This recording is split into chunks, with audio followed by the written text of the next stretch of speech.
Hi, I'm Liv and welcome back to the Book Nook. Hey guys, so it's day 21 of Vlogmas. I cannot believe there's only like 4 days till Christmas and that Vlogmas is nearly over.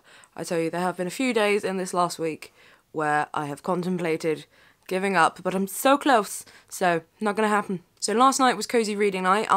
It was not as successful for me as I hoped, because I was just so tired when I came home from work.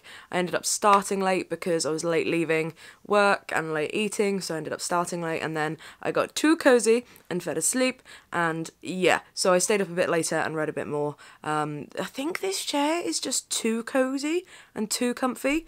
I've been sat here for like 20 minutes, sort of prepping for filming, and now I'm falling asleep again. Hello, cat. Hello. Have you been out playing?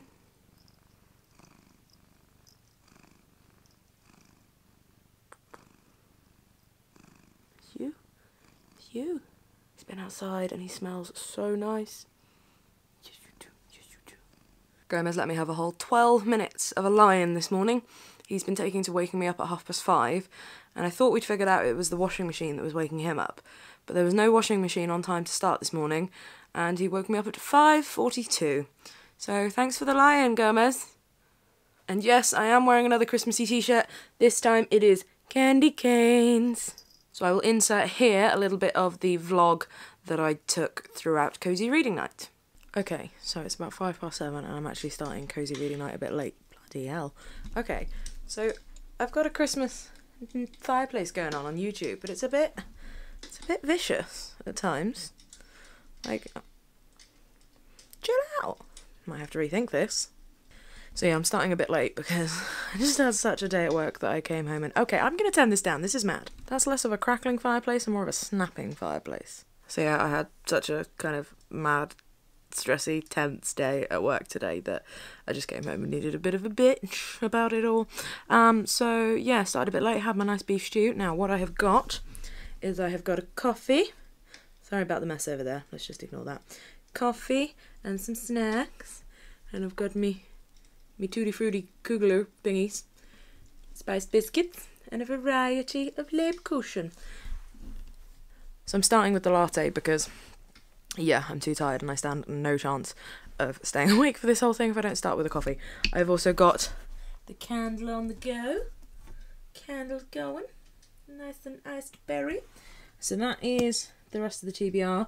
I'm going to try and avoid reading any Camilla Shamsi because that's just about halfway through, but I just don't want to do that. And I am going to start on The Lost Words. Let's do this thing. Shut up, fire. So I've just finished reading The Lost Words, and I'll be honest, like, all the talk about it, I don't know what I'd been expecting, and I was kind of like, yeah, it looks pretty and I'm sure it's lovely, but it really is bloody gorgeous. The poems in there, or the spells, sorry, are just absolutely gorgeous. I think my favourite ones might be Bramble and Otter, but then I do also really like the Starling one. That is absolutely gorgeous. The illustrations are amazing, and it does just work as this kind of magical thing. So if you haven't got a copy of The Lost Words, this one here, you should go get one and spend some time with it, with a nice cup of tea. And I've changed wintry fire thing. The other one was getting annoying. So now it's this one. Living my best life. So the next one I'm going to read is Silence in the Age of Noise by Erling Kagge. I've finished my latte. I've had a couple of spiced biscuits. So I'm going to read this one, and then I think I might go and get the non-alcoholic wine Mullen. So guess who definitely fell asleep for half an hour during Cosy Reading Night, because she was just too cozy, and also really tired. But I have managed to finish reading. Sorry, that was a stifle yawn.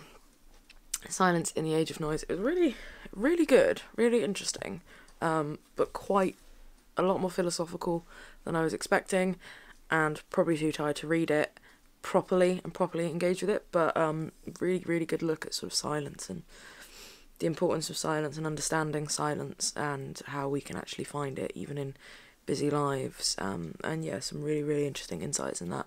I am going to go and get some bold non-alcoholic wine, and I hear there is a muffin downstairs for me, which is very exciting.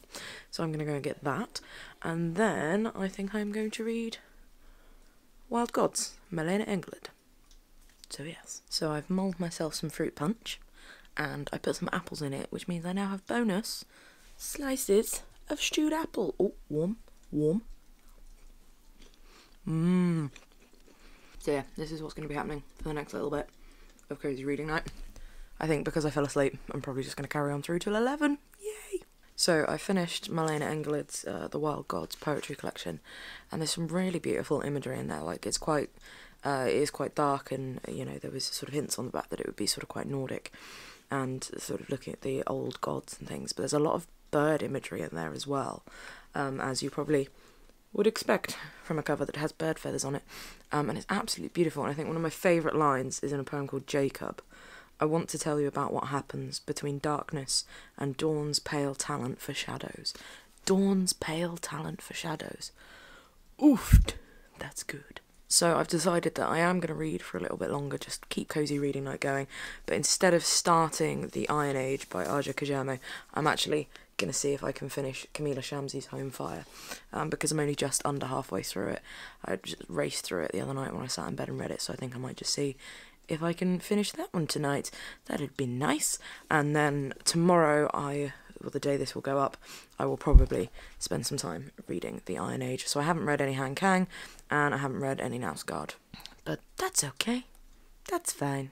I knew I wasn't going to read all of them. I'm a fool. So yeah, let's go read a bit more Home Fire. So it's 5 to 11, and I've carried on reading post-official cozy reading night, but now I am starting to get sleepy.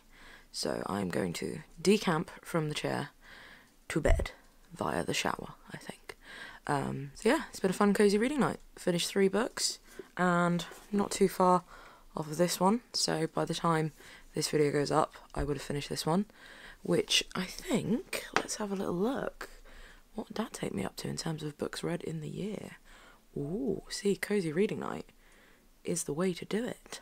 146 after this, be 147 after that one, so 3 more books to read before the end of the year, and I'll have it 150. I think I can do that. I think I can do that. I'm not going to do a whole goodbye thing now, because I'll do that tomorrow when I film proper.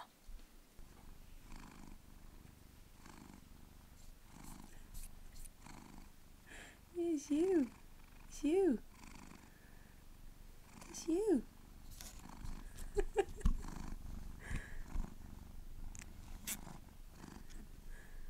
Well, that's the handle. That's the camera strap, not a toy. Aren't you just the cutest? Yes. You gonna chill here now? You gonna chill here while I do some filming? Oh, look at that little face. I can't actually tell how much of that you could see, but he's still being really cute. He's tapping me with his paw. So apparently today's Vlogmas video is mostly cat, but I assume you're all fine with that. Apologising to BookTube for an interlude of cats feels like one of the most redundant apologies I've ever made. So as you saw from the vlog, I read The Lost Words. I spent a good half an hour with this one. It is absolutely gorgeous. It's a thing of beauty. As I said in the vlog, I'd been hearing all this fuss about it and was kind of sort of like, okay, I'm sure it's lovely. But actually all of the poems, or the spells, are just absolutely captivating, utterly breathtaking. Starling was beautiful. Oh, this is the kind of book, as I was reading it, I was actually reading a lot of them aloud to myself, and imagining it being the kind of book that's just so perfect to read aloud with kids. And like, I want to see this book in every school. I just think it's an absolutely wondrous, wondrous thing. So I really do urge you, no matter what your age is, get a copy of this, spend half an hour with it, with a cup of tea, and just soak in the magic, because this really is magical. Then I read Silence in the Age of Noise. Now, as you saw from my vlog, this is the one that I fell asleep halfway through, so I don't feel like I fully absorbed it. It was really beautiful though. It's another one of these that as an object, as a physical thing to read, it's really comfortable to read. It's got like the perfect heft. So well done, Penguin and Viking. And it's certainly interesting. I just think I read it at the wrong time, was too tired, wasn't quite taking it in. But as an exploration on silence, the importance of it, how you find silence, why silence is so important nowadays, how you find it without and within, it really is a lovely little thing. Really interesting as well, learning more about him. I have never heard of this guy before. I don't know whether that's ignorant on my part or what. He's an explorer, and reading this, I've seen there's a book where he and a friend explored New York and Manhattan via the sewers underneath, and I'm really, really interested in that one, so I might try and pick up a copy of that if it's still in print, but I think it was a little while ago. But yeah, he seems like a really interesting guy who was an explorer who did loads of sort of different polar expeditions and other expeditions across the world, and then went and studied for a philosophy degree. So really, really interesting sounding guy, really interesting little book, definitely one worth spending some time with. Just make sure you're a little bit more awake for it than I was. And then I finally read my third poetry collection of the year. Hurrah! Malena Englund's The Wild Gods. So this is a little poetry pamphlet, 18 poems. They are absolutely beautiful. So the description on the back does say that it's got this Nordic imagination, and you can certainly feel that. And of course, as I mentioned in the TBR, she is Danish, Malena. And it's just so beautiful and so rich with imagery of sort of light and dark and coldness and ice and feathers and birds and animals and natures. It's just so rich. And that line that I shared in the vlog that I absolutely loved has been going around my head all night. Particularly, sorry, that's my phone, we'll ignore that. Particularly the dawn's pale talent for shadows. I just think that's, oh, it was beautiful. So that was the only other kind of text messages I get from work telling me that some books I've ordered have arrived. There's another one that I really loved that I think, for me, encapsulates sort of the power of Malena Englund's writing when she's talking about sort of nature and summing up this sort of wintry scape. It's one called When We Were Horses. We knew winter by rock spray, juniper, rowanberry. We knew how to be in winter. We felt winter by our bones, winter as ice in our dark blood, and we knew its frozen earth by hooves. We knew love by winter. Love not as an open window through which we pour, but love by muzzles, by the warmth we breathed on each other during the fierceness of winter. I just think it's just absolutely beautiful. It was a perfect one to read on Cosy Reading Night, I think, because it had this wintry feel to it. Absolutely gorgeous. I thoroughly recommend you check this one out. And as I say, that cover, absolutely gorgeous. And then because I started Cosy Reading Night late, I took myself up to bed and read a little bit more of Camilla Shamsie's Home Fire, and indeed, I finished it. Yay! And oh my lord, this is a brilliant, brilliant book. Ali Smith was not wrong. It is fierce, it is unflinching, it is powerful, I've never read Antigone, so this is a modern retelling of Antigone, and the whole time I was reading it, I was thinking, I should really read Antigone. So it's about 3 siblings, Isma, Anika and Parvez, and Isma is the oldest, and Anika and Parvez are twins, and their mother died a little while ago. Their father was a jihadist who sort of abandoned them, and there's lots of sort of history there as to what happened to him, and a lot of sort of mystery with that. And then there you've got an MP who's just become the Home Secretary, who this family sort of know because of their father as well, and the sort of ties with that. And then the MP, Home Secretary's son, gets involved with the family, and it's a book about love, about family, and it's so thoroughly modern. And it's a book about the press as well and the power of the media. So in the latter half particularly, the way that people are portrayed. If you read this and in the latter half of this book don't get so apoplectically angry, I don't know what to say to you. The last half of the book deals with the press and the portrayal of people and what has happened in this book. So essentially Parvez goes off to join Islamic State, but you think it's sort of cut and paste and that's how it is, but then it's revealed through this book, through each family member's perspective, what is actually going on. And you see that, you know, he was sort of sold this life on lies, and he changes his mind and wants to come home, but he can't, and it all gets a bit sort of complicated, but it's so brilliantly done. The story is weaved through, nothing feels too sort of hokey or anything like that. And as I say, the latter half of the book deals with the press and how this is all presented to the press. And the anger that I felt has made me kind of re-examine how I feel when I read actual stories like this in the press, because I'm like, okay, well, if this is a novelisation, the media stories in here felt exactly like other stories you will have read in the papers, online, you know, previously. So if reading those, but knowing the truth behind it, as in, you know, the story of the family that's in the novel, if that's how angry I feel reading that, then it's got to make you re-examine how you actually read any of these stories. So I thoroughly recommend this one. I think it's really urgent, really compelling, really kind of necessary. So Camilla Shamsie's Home Fire, 5 stars. I absolutely loved this book. Go and read it. Apparently when I get really excited about books, Gomez comes to check if I'm okay. I'm fine. Oh, you holding my hand. You're holding my hand. So the ones I didn't get around to reading it. Alright, cat's headbutting the tripod. Sure, we'll just go with it. Sorry, guys. So I didn't get around to reading any of the Iron Age or the White Book or Winter, the Knausgård one. But I'm okay with that because then I finished Home Fire. So yeah, that's a little look back at Cozy Reading Night. Did you join in? Did you enjoy it?